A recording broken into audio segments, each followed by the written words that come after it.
the most exciting play, one of the most exciting plays, let's put it that way, in the postseason was Taylor Heineke diving for the pylon, hitting the pylon, hitting it with the Heineke, and in that game against Tampa, it was dynamite.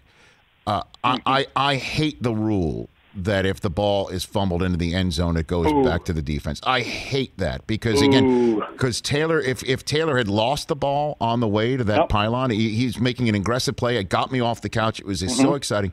What do you think of that rule? Would you want it changed in the NFL? No, because there's always that caveat that if I always risk it by putting the ball out and putting the ball out and putting the ball out, right? Okay, I always risk that. Then there is no penalty for the risk. Nothing can be risk free. There has to be a penalty. You know, it's crazy. It's like when we go through training camp and we got a rookie that's making all these plays on defense and everything like that. He goes, God, this guy's gonna be a great cornerback. And I always say, not so fast. And I said, what do you mean not so fast? I said, he's practicing no consequences. I said, when you watch some of these guys play during practice, they're great. There's no consequence. They get on the field. Now everything's in front of them. They get tackled and all this stuff. And everybody goes, man, what happened to that guy that we had in training camp? Well, there's no consequences in training camp. So when it's for real and there's consequences, now they may not always be sticking that ball out because there should always be that chance that they may lose that ball. It may cost them. That's why, to me, it's hard for me to sit there and say, oh, yeah, we should change the rule.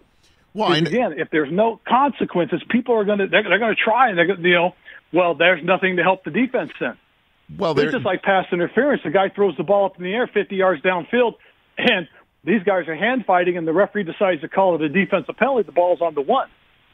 Whereas if they call it on the offense, it's from where the ball was thrown. That's where the penalty goes from. Well, but my issue is that if let's just say Taylor reaches for it and it gets fumbled out at the half-inch yard line, it's still yours. But if it's fumbled another 16 inches north, it's no longer yours. That seems to me totally arbitrary. Right. That I can't stand. I mean, so I would change it in that could be a reverse touchback, that you now get the ball on the 20 with the same down. The distance is obviously different, but it's the same down. So there is some risk. I just don't like the fact that the defense that's been bending and is about to break gets a break because the guy loses the ball in the end zone. Even if they did force the fumble defensively, if it goes out at the half-inch yard line, it's still yours. Further up the field, it's not. That's the arbitrariness I don't like. No, hey, that's why it's great to have a talk show, because we can talk about that. Well, the Ron Rivera Show coming up after the Rich Eisen Show, everybody. Hey, you watched all the way to the end. Thanks for that. Watch more right here.